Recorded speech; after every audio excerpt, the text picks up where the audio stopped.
The Duke's hand trembled as he stared at the shredded silk sash lying across his ruined chamber floor. Black ink pooled across priceless state documents. The ceremonial bedding, prepared for tonight's royal ball, prepared for the Queen herself to potentially inspect, was destroyed, torn, stained beyond repair, and standing in the doorway, pale and breathless, was the last person he expected to see holding the leash of a terrified golden retriever. Her Clara Dawson, the maid who had served him silently for 4 years, the woman whose face he could barely recall despite passing her nearly every morning, the invisible hand that had organized his entire existence. Now she stood trembling, her fingers white around the dog's rope, her eyes wide with horror. "Your Grace, I—" "Silence!" His voice cut through the air like winter glass. The household staff gathered behind her in the corridor, frozen, watching, waiting for the inevitable storm. The Duke stepped forward slowly, his polished boots crunching over shards of a shattered inkwell. He did not yell. He did not need to. When he finally spoke, his words were cold, aristocratic, precise. "Like you," he said quietly, his gaze boring into hers, "should remember the distance between usefulness and importance." Her face crumpled, not with anger, with something far worse, heartbreak. And in that moment, neither of them realized. He had just destroyed the only thing in his entire world that had ever truly worked. 4 years earlier, she had not meant to love him. Love was a foolish indulgence for someone in her position, a maid employed inside one of England's wealthiest ducal estates, a young woman whose mother could barely afford medicine, whose worn shoes had been stitched so many times the original fabric was nearly invisible. But devotion? Devotion was different. Devotion she could justify, because the Duke of Hamilton, Adrian Blackwood, for all his power and cold elegance, needed someone. He simply did not know it yet. Every morning before dawn, she entered his private chambers while he still slept. She opened the windows, never too wide, because he hated excessive cold but despised stale air. She selected his coats based on the day's agenda, which she memorized from his discarded correspondence. She placed books exactly where his hand would naturally reach during breakfast. She knew which tea soothed his headaches after late parliamentary sessions. She knew he despised cravats that pressed too tightly against his throat. She knew when his silence meant exhaustion and when it meant fury. The other servants feared him. She understood him. And over 4 years, that understanding had become the architecture of his entire life. Though he had never once looked at her long enough to notice, she did not mind. Or so she told herself. Her real joy lived outside the estate. A golden retriever she had rescued years earlier as a starving, mud-soaked puppy. The dog had grown large, loyal, and absurdly affectionate. Every evening, no matter how late she finished her duties, the animal waited for her beside the tiny cottage she shared with her sick mother. The dog's name was Barley, and he loved her the way the Duke never would. Completely, her mother's cough had worsened overnight. By dawn, Margaret Dawson could barely sit upright. Fever burned across her pale skin. The local physician had warned that another illness this severe could kill her. Panic clawed at Clara's chest. She could not leave her mother alone. But she also could not abandon her post, not today. Today was the royal ball. The Queen herself was hosting the event at the King's London residence, but nearly every powerful noble family in England would attend. Political appointments would be whispered about in candlelit corridors, marriage alliances subtly negotiated over champagne, reputations built or destroyed with a single poorly chosen word. The Duke had to look flawless, and without her, she shook the thought away. There was no choice. Her mother needed her, but so did her position, the only income keeping them both alive. So she made a desperate decision. She brought Barley to the estate. Thomas Hartley, the old groundskeeper, a kind man with crooked fingers and a gentle smile, agreed to watch the dog while she worked. She tied Barley's rope securely to a post near the garden and promised to return during her brief afternoon break. Barley whined softly as she left. She kissed his head. "Just a few hours," she whispered. "I promise." Then she hurried inside to prepare the Duke's chamber for the most important night of the season. The castle was chaos. Servants raced between hallways carrying garment bags, polished silverware, fresh linens. Mrs. Beatrice Holloway, the head housekeeper, barked orders, "Mr." Edmund Greaves, the butler's voice echoed through marble corridors. No one noticed when a young stable boy named Peter was kicked by a panicked horse. No one noticed when Thomas abandoned his post to help. No one noticed when Barley's poorly tied rope slipped loose. The dog, terrified by the unfamiliar noise and frantic energy inside the estate, bolted. He ran through open doorways, past startled maids, his claws skidding across polished floors.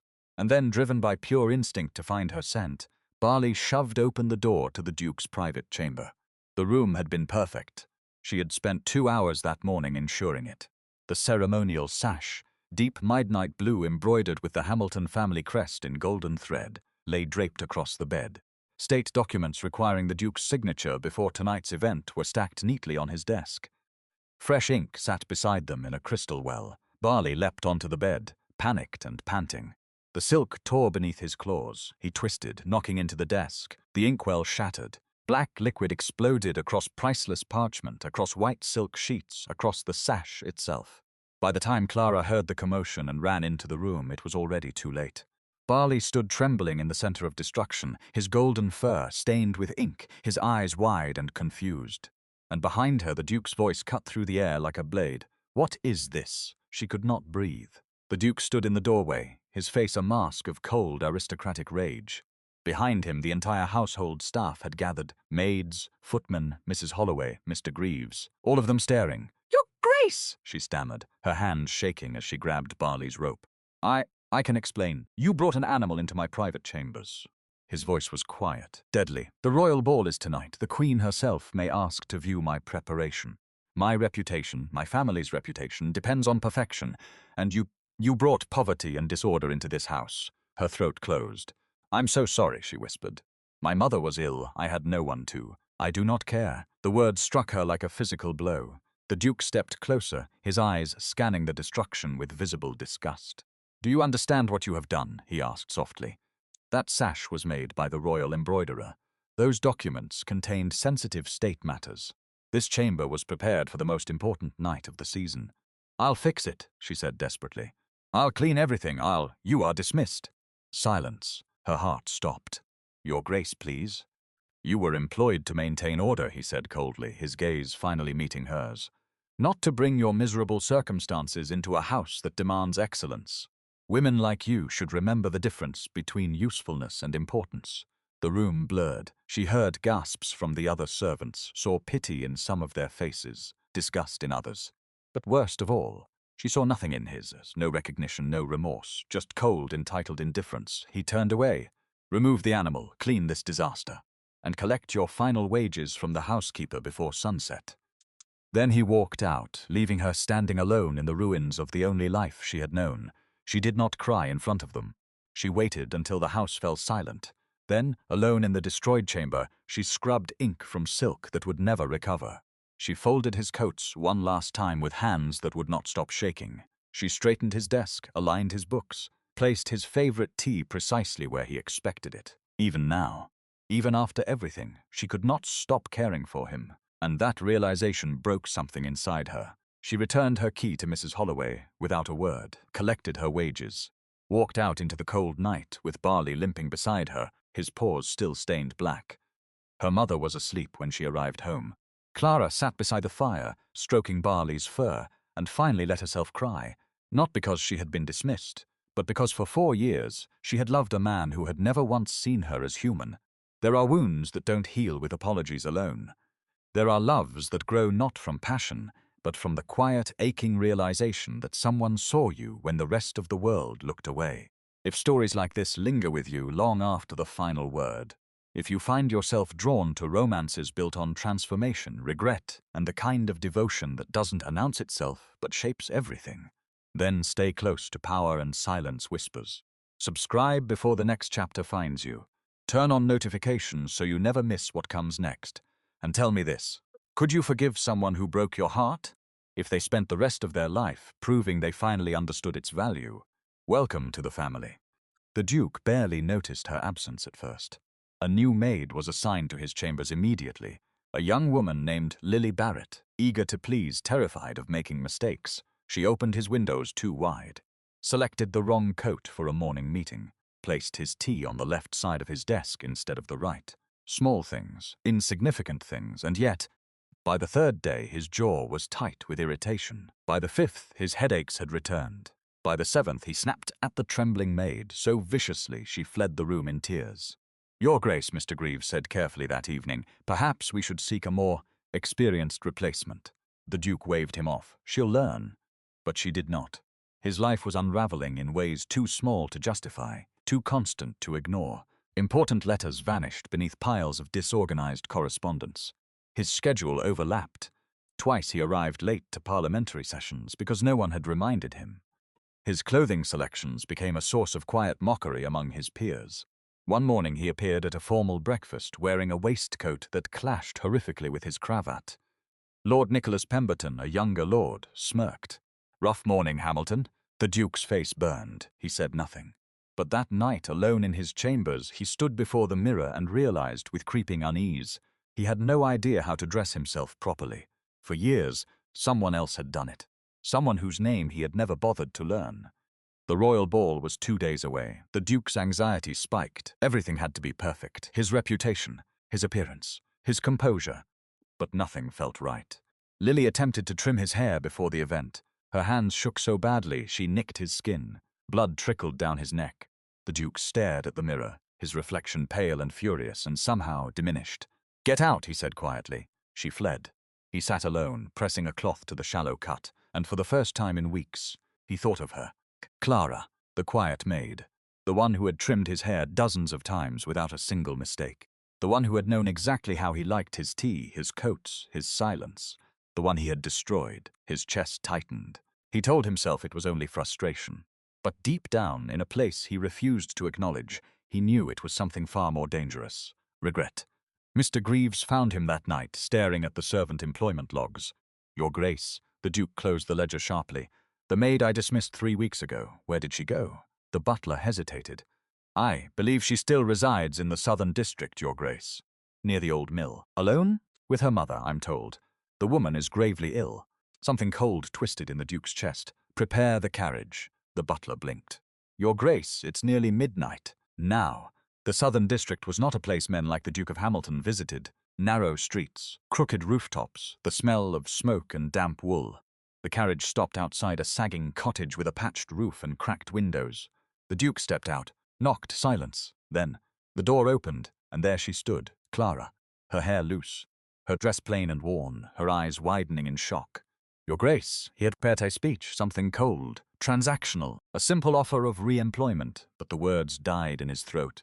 Because behind her he saw everything, a tiny room, a fire barely strong enough to warm it, medicine bottles lined up on a crooked shelf, an older woman asleep on a thin mattress, her breathing shallow and labored, and beside the bed Barley, the golden retriever, still stained faintly with ink, still loyal, still waiting. The Duke's throat tightened. "I came, stopped, started again. I need you to return." Her face remained carefully blank. "I'm afraid that's not possible, Your Grace. I'll double your wages. I've accepted another position." The words hit him like a blow. "Where?" "The Marquess of Elfield's estate." Panic flared. Actual, visceral panic. "You can't." Her eyes met his, steady. "Heartbroken." "Your Grace," she said softly, "I served you faithfully for 4 years. I kept your life orderly. I anticipated your needs before you spoke them. And the moment I made a single mistake, you told me I was useful, but not important." Her voice did not waver, but her eyes glistened. "I cannot survive loving someone who sees me as invisible." The Duke flinched. "I never said." "You didn't have to." She stepped back. "Good night, Your Grace," and closed the door. The Duke stood alone in the cold, dark street. For the first time in his privileged, powerful life, he had no idea how to fix what he had broken. The Queen's ball was everything the Duke had feared. Glittering, enormous, politically suffocating. He moved through the crowd like a ghost, his face a mask of aristocratic composure. But inside he was unraveling. His cravat felt too tight, his coat too stiff. His hair, hastily trimmed by a nervous servant that morning, sat unevenly across his forehead. The Duchess of Ravenscroft, Lady Vivian Ashford, leaned close during the third waltz, her smile sharp. "You seem distracted tonight, Hamilton." He forced a smile. "Simply focused, Your Grace." But she was right, he was distracted. Because no matter how many lords he greeted, how many political pleasantries he exchanged, how many glasses of champagne he accepted, he could not stop thinking about her. The way her hands had trembled when she held Barley's rope, the way her voice had broken when she said, "I cannot survive loving someone who sees me as invisible." Had she loved him? The thought should have felt absurd, a maid, a servant, and yet his chest ached. The Duke returned home near dawn, exhausted and hollow. His chambers were cold.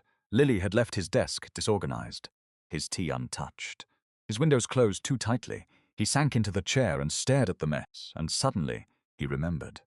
Her hands folding his coats with impossible precision, her quiet footsteps in the early morning, the way she had always known which book he needed before he asked, the way his entire world had worked effortlessly because she had made it so, and he had never once thanked her. The Duke buried his face in his hands. For the first time in years, he wept. The next morning, the Duke summoned Mr. Richard Thornhill, his steward. "I need you to do something for me," he said quietly, discreetly. The steward nodded. "The maid I dismissed. Her mother is ill. I want the best physician in London sent to their home. I want the roof repaired.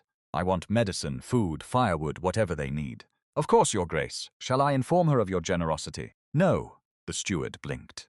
"Your Grace, she must never know it came from me." Over the following weeks, the Duke changed. He began thanking servants by name. He asked Mrs. Holloway about her daughter's wedding. He noticed when William Hayes, the footman, looked ill and sent him home with pay, he stopped shouting. He stopped expecting perfection, and slowly, the entire estate began to soften around him. But it was not enough, because she was gone, and no amount of guilt could bring her back. 1 month after her departure, a letter arrived. The Duke recognized the handwriting immediately. Neat, careful, hers. His hand shook as he opened it. "Your Grace, I do not know if you will read this. I do not know if you will care. But I wanted you to know that my mother has recovered. A physician came, the finest I have ever seen. Our roof no longer leaks. We have food, medicine, warmth. I do not know who sent him, but if it was you, thank you. I have thought often of our last conversation, of the words you spoke the night you came to my home, of the pain in your eyes. I do not think you are cruel, Your Grace. I think you are lonely. And I think, perhaps, you did not realize how much you depended on someone until they were gone. I have been offered a permanent position at the Marquess's estate. It is a kind household. They treat me well. But I would be lying if I said I did not miss the Duke, who never noticed me, and the mornings when I made his world a little softer without him ever knowing. Perhaps that is foolish. Perhaps I should not send this. But I wanted you to know you were never invisible to me, Clara." The Duke read the letter 3 times. Then he stood, rang for his steward, and said the words that would change everything. "Prepare the carriage. I'm going to get her back." Some love stories begin with passion. Others begin with a single, devastating realization. The person you took for granted was the only one who ever truly knew you. If this story reminded you of something you've felt, or someone you've lost, or a love you never expected to find, then don't let the next one pass you by. Subscribe to Power and Silence Whispers. Turn on notifications. Let these stories find you when you need them most. And tell me, have you ever loved someone who didn't see you until it was almost too late? The Duke arrived at the Marquess of Elfield, Lord Sebastian Morland's estate, just after dawn. The staff looked at him with visible confusion as he dismounted, his coat wrinkled from travel, his hair uncombed. "I need to see her," he said. Mr. Arthur Langford, the Marquess's butler, frowned. "Your Grace, if you're referring to the maid, the one who came from my household a month ago, I need to speak with her. I'm afraid she's currently attending to. Now." The butler hesitated, then nodded.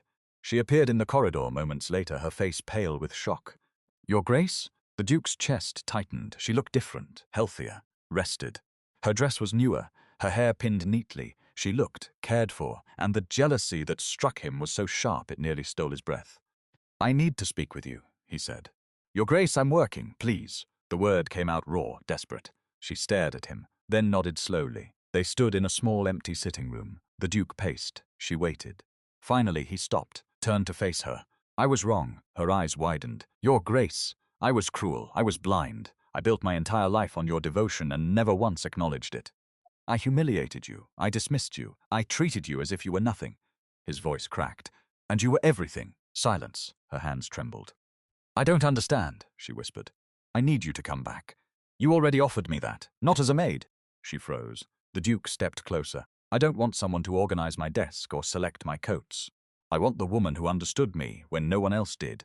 I want the person who made my world feel like home without ever asking for anything in return."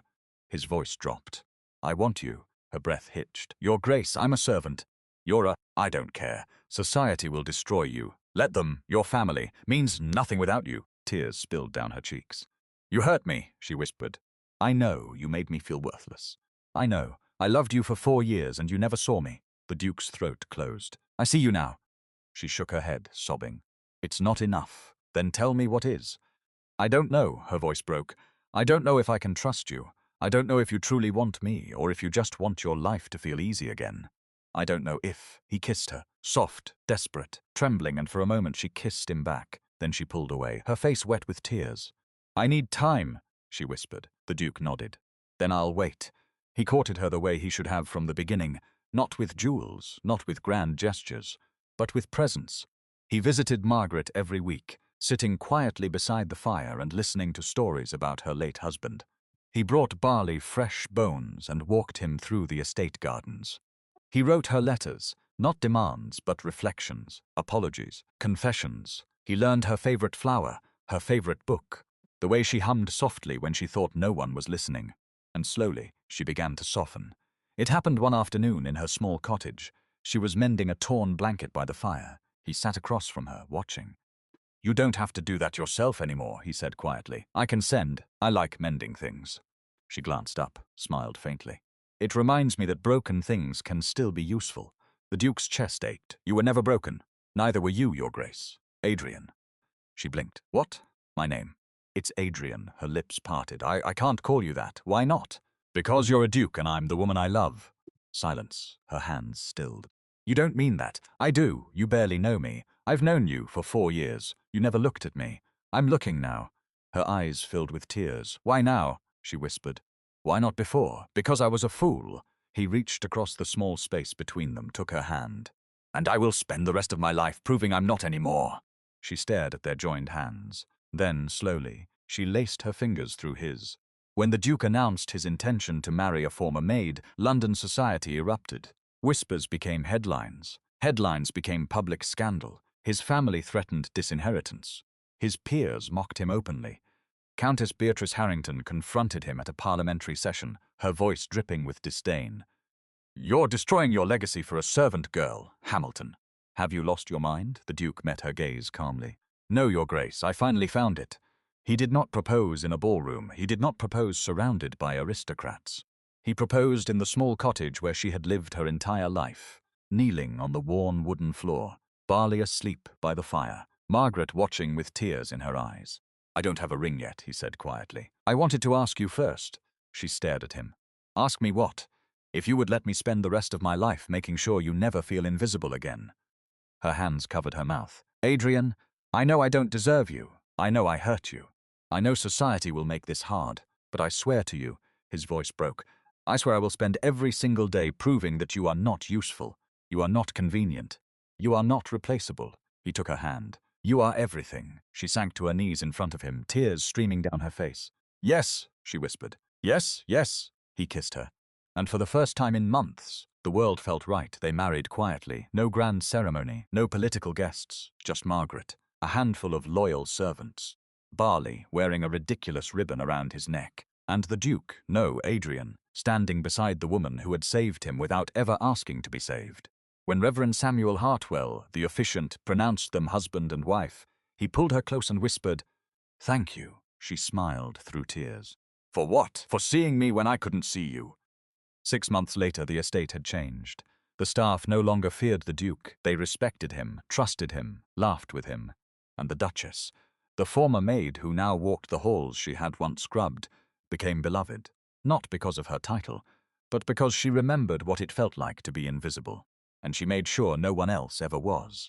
One evening, the Duke returned to their private chambers after a long day of meetings. He was exhausted, frustrated. But the moment he stepped inside, he stopped. The fire was lit. His favorite tea sat waiting. His coat had been laid out perfectly, and sitting on the bed, grinning mischievously, was Barley. The golden retriever's tail wagged. The Duke laughed. You're not supposed to be up here. The Duchess appeared in the doorway, smiling. I tried to stop him. Liar. She crossed the room, wrapped her arms around him. He missed you. Just him? Maybe me too. The Duke pulled her close, burying his face in her hair. I don't deserve you. You've said that before. I'll keep saying it. Good. She pulled back, looking up at him, because I'll keep reminding you that you're wrong. He kissed her, soft, lingering. Then glanced at Barley, who had sprawled across the silk bedding without a care in the world. You know, the Duke said quietly, years ago that dog destroyed my entire life. The Duchess smiled, and now he looked at her, at the cottage girl who had become his wife, at the invisible woman who had become his entire world. Now, he whispered, I think he saved it. He pulled both of them, his wife and the ridiculous dog, onto the bed beside him. And for the first time in his entire aristocratic, powerful, carefully controlled life, the Duke of Hamilton felt peace, not because his world was perfect, but because the woman who made it beautiful finally knew she was seen. The most powerful love stories aren't about perfection, they're about transformation. About the moment someone finally sees the person who's been standing beside them all along. If you stayed with this story until the very end, if you felt the ache, the longing, the heartbreak, and the hope, then you've found your kind of storytelling. Subscribe to Power and Silence Whispers. More stories like this are waiting. Stories about devotion, regret, second chances, and the kind of love that changes everything. I'll see you in the next one. The end.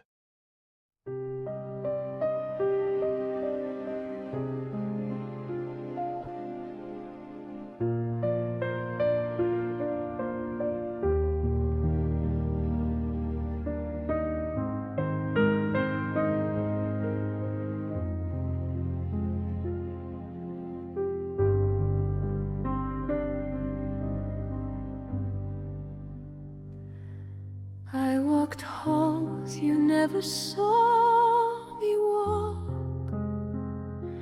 ranged the morning light before you woke. I folded silence into every code and loved you in a language you never spoke.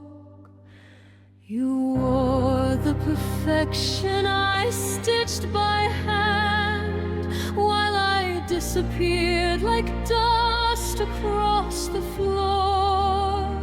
For years I waited by the door you'd close, a ghost who kept your life from falling unseen, adored.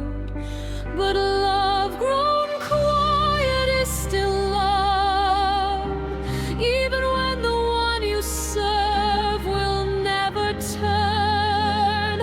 I learned the cruelest lessons silk gloves teach, that usefulness is all some hearts discern. So I left the candles burning low, folded your world one final time, walked through the snow with everything you'd never known, that I was the rhythm, you were just the rhyme, and you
could tell you, then what silence tried to say,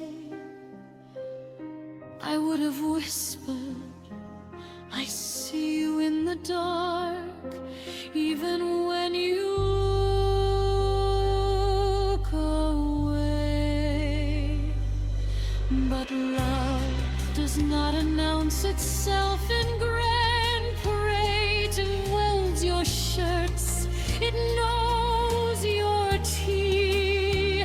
It stays when you forget to ask it to remain. And now you stand